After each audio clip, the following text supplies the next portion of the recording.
ओम गुरुर्ब्रह्मा गुरुर्विष्णु गुरुर्देवो महेश्वरः गुरुर्साक्षात् परब्रह्म तस्मै श्री गुरवे नमः।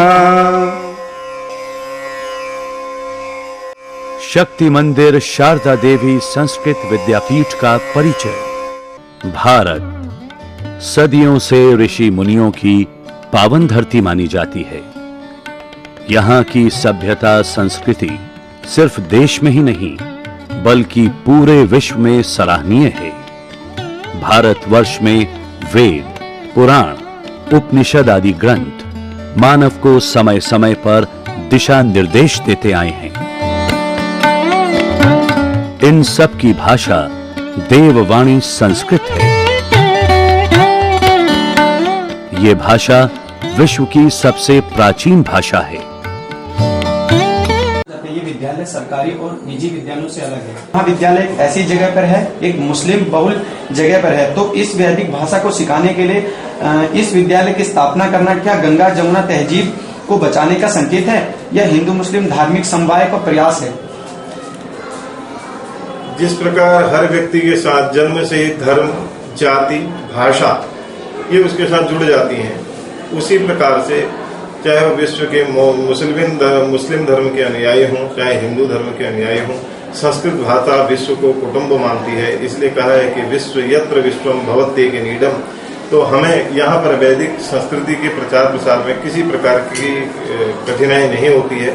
हम ये मानते हैं कि जिस प्रकार उर्दू भाषा और संस्कृत भाषा दोनों आज अपने अपने जगहों पर कार्य कर रही हैं, लेकिन संस्कृत और उर्दू दोनों को ही समपक्षपात की दृष्टि से केंद्र की सरकार, राज्य सरकारें बराबर का महत्व दें और सभी अपने अपने धर्मों का प्रचार प्रसार करें और अपनी अपनी भाषाओं के लिए उन्नतशील हों। तो हमें यहाँ पर किसी प्रकार से मुस्लिम बाहुल्य क्षेत्र में रहते हुए भी संस्कृत विद्यापीठ और वैदिक गुरुकुल की परंपरा को चलाने में कोई भी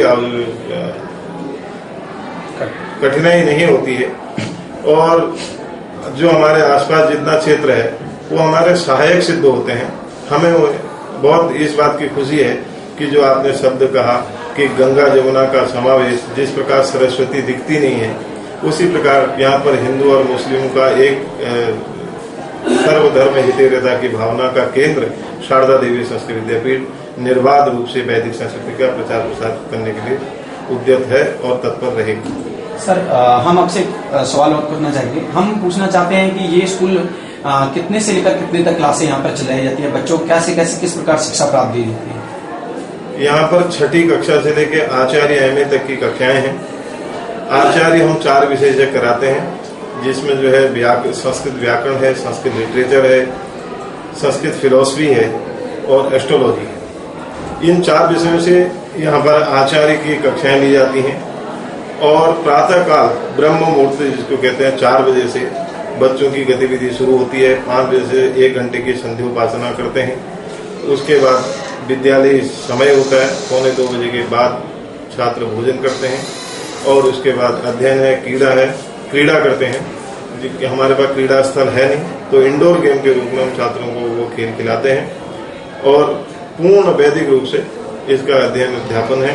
तो अगर दिल्ली में रहने वाले समस्त लोग अगर यहाँ पर आएं और ये वैदिक परंपरा को देखें तो हमारा भी मनोबल बढ़ता है।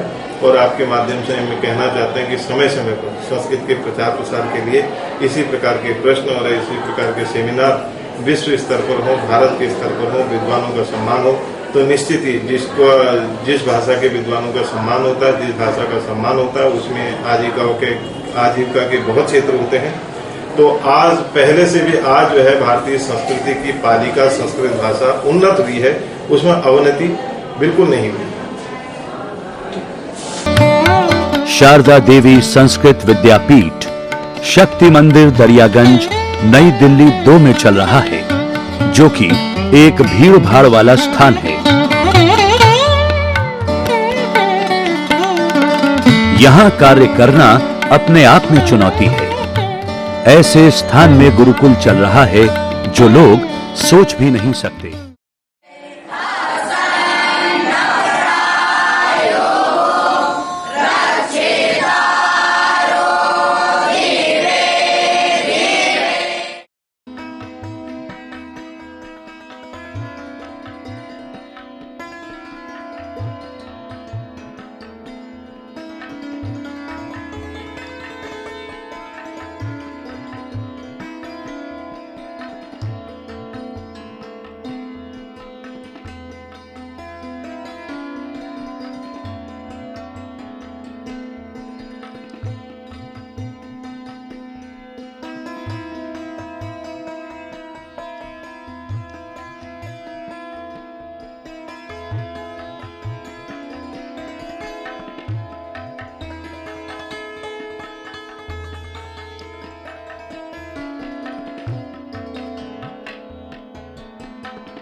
विद्यापीठ को राष्ट्रीय संस्कृत संस्थान नई दिल्ली से परीक्षा की संबद्धता प्राप्त हुई।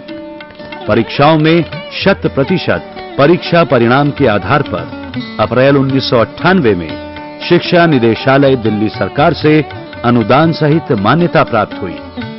1999 में विद्यापीठ के छात्रों ने राष्ट्रीय संस्कृत संस्थान की परीक्षा में 2 स्वर्ण पदक प्राप्त किए।